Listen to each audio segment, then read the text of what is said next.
সম্মানিত ভিউয়ার্স, আজকে আমি আপনাদের মাঝে দেখানোর জন্য নিয়ে আসলাম নতুন একটি প্রোডাক্ট, জাম্বো কন্ডম। এটা 2025 সালের ভাইরাল একটি কন্ডম। এইগুলো ঘরে ঘরে পাবেন আপনারা। এখন ফার্মেসি থেকে আপনারা যে প্রোডাক্টগুলো নেন, এই প্রোডাক্টগুলো আপনারা একবার ইউজের পরে আপনারা এগুলো ফেলে দেন, কিন্তু এগুলো আর ফেলে দিতে হবে না। এগুলো আপনারা বছরের পর বছর ইউজ করতে পারবেন। শুধু সাবান বা শ্যাম্পু দিয়ে সুন্দর করে ধুয়ে নিলেই হবে। প্রোডাক্টগুলো খুবই প্রিমিয়াম কোয়ালিটির, খুবই সফট।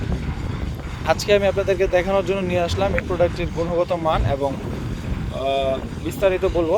সুন্দর একটি পরিবেশে সুন্দর একটি প্রোডাক্ট নিয়ে আপনাদের মাঝে হাজির হয়েছি আজকে। খুবই প্রিমিয়াম কোয়ালিটির, খুবই সফট একটি প্রোডাক্ট। 100% সফট সিলিকনের একটি প্রোডাক্ট। এটার সাথে আমরা আপনাকে একটা জেল দিয়ে দিব। জেলটা আপনারা সুন্দর করে আপনাদের লিঙ্গে মেয়ে নেবেন, তারপরে এটা দিয়ে আপনাদের লিঙ্গটা প্রবেশ করাবেন। আর এটা হচ্ছে অন্ডকোষের যে জায়গাটা, ওইটা সুন্দর করে ফিক্সড হয়ে যাবে, তাহলে আর খুলে যাবে না। এটা দিয়ে আপনারা 30 থেকে 40 মিনিট অনায়াসে সহবাস করতে পারবেন। অনায়াসে, কোনো প্রবলেম হবে না, কোনো সমস্যায় কোনো কিছুই হবে না। দেখতে পাচ্ছেন, সারা বাংলাদেশে হোম ডেলিভারি করে থাকি আমরা। যাদের লাগবে স্ক্রিনে দেওয়া নাম্বারে যোগাযোগ করতে পারেন। স্টক সীমিত।